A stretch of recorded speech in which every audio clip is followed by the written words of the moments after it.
Good morning, students. English is a word. Learn words and make use of it. The attention economy and surveillance society. Jeremy Blackburn, a computing sciences professor who specializes in the study of the impacts of digital life, wrote, "My children, girls 2 and 7, spend significant amounts of time on the internet, probably too much, but, hey, I practice what I preach."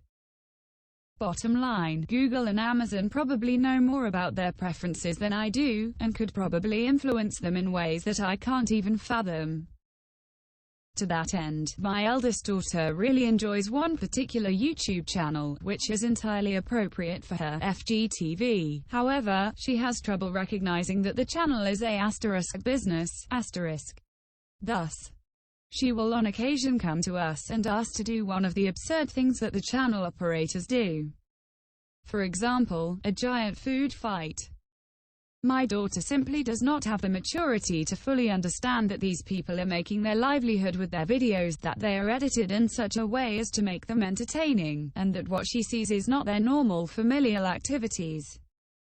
We have spent a lot of time discussing this with her, but it still pops up on occasion. Perhaps this is an indication that we are not properly regulating the online content she consumes, but I suspect that, even though we provide her with a fair amount of freedom, we are much more stringent than the average parents. I believe that this general idea extends to teens and adults as well. We are inundated with content that represents a curated slice of our contact life online. This slice is non-representative of reality, and can lead to some serious misconceptions about how other people live. This was much less of an issue before the ubiquity of the web, and my gut feeling is that it will grow unabated for quite some time. Marcus Foth, professor of urban informatics at Queensland University of Technology, wrote, "We need to stop using digital technology for the blind and undirected acceleration of neoliberal growth expectations and instead reintroduce a moral compass of compassion and ecological thinking." While I see the potential of digital technology to do great things for society, I have strong reservations about how it is used and adopted in everyday life in pursuit of neoliberal growth trajectories that are further fueled by the big data analytics craze.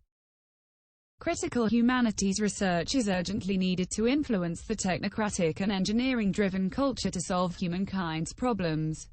In my personal experience, I lament seeing how great research outcomes are increasingly being reviewed by bean counters in a quantitative assessment of research performance that reduces research to numbers, grant income, PhD completions and number of articles in Q1 journals.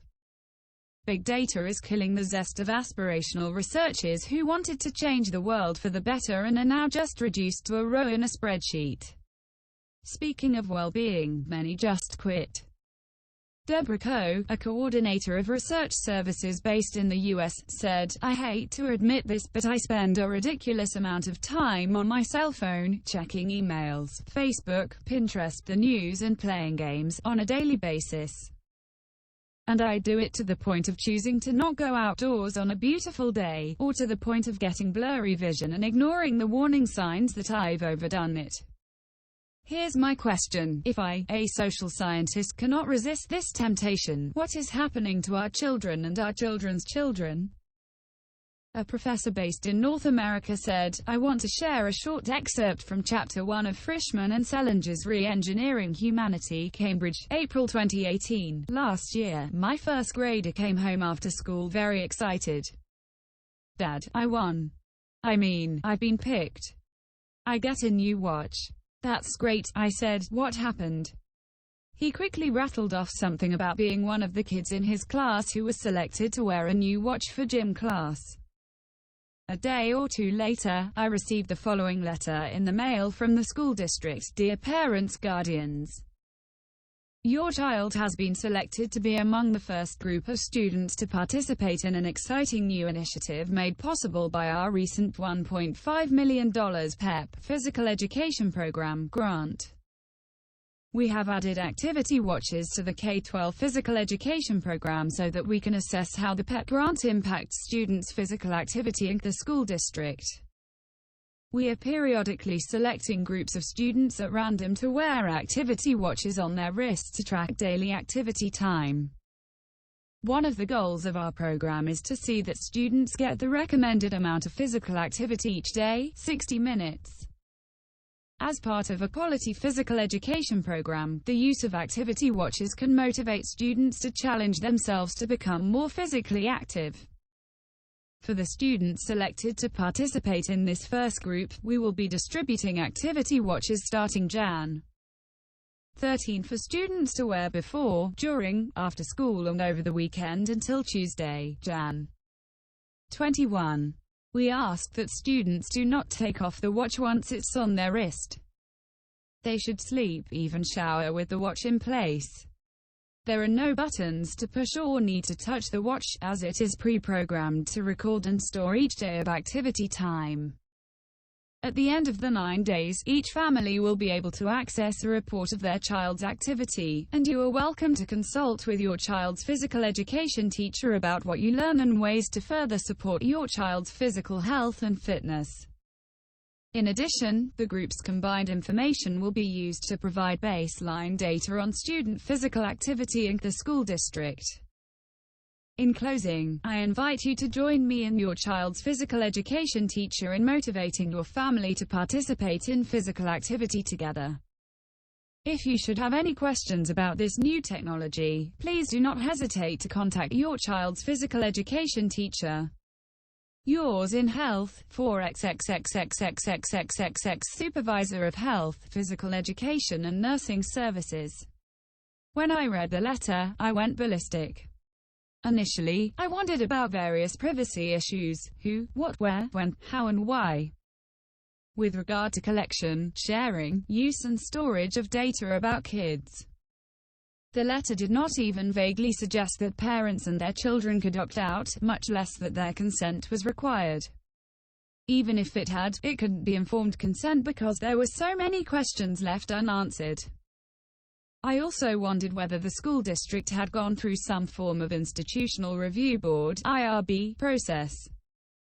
Had anyone considered the ethical questions? I read the letter again but got stuck on, we ask that students do not take off the watch once it's on their wrist. They should sleep, even shower with the watch in place. Seriously, bath time and bedtime surveillance. The letter made me think of one of those Nigerian bank scam emails that go straight into my spam folder. Such trickery. I thought. I remembered how my son had come home so excited. The smile on his face and joy in his voice were unforgettable.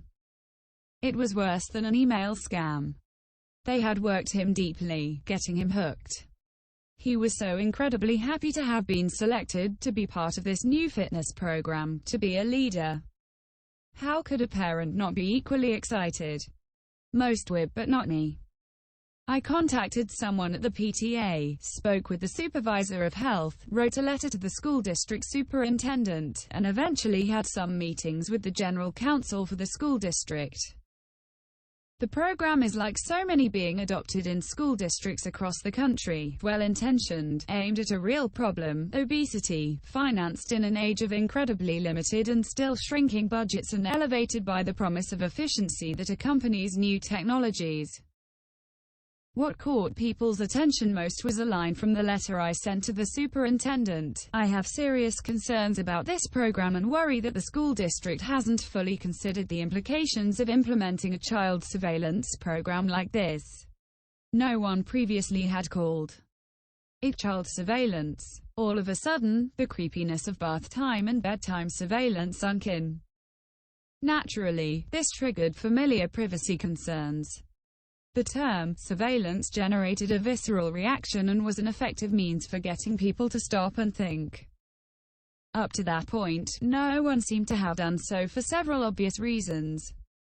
People trust the school district and love technology. The salient problem of obesity weighs heavily on the community. Activity watches seem to be a less intrusive means for addressing the problem. People obtain information about their activity levels and then are better able to adjust their behavior and improve fitness. They can do so on their own, as a family, or in consultation with the physical education teacher.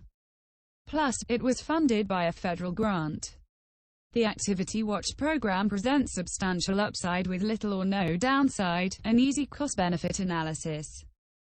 For most people, it seems like one of those rare win-win scenarios. After my intervention, very little change, better disclosure and informed consent apparently would fix everything. These limited privacy concerns fall woefully short of acknowledging the full power of techno-social engineering. The 24/7 data collection and the lack of informed consent are real problems. But the stakes run much deeper. Thank you.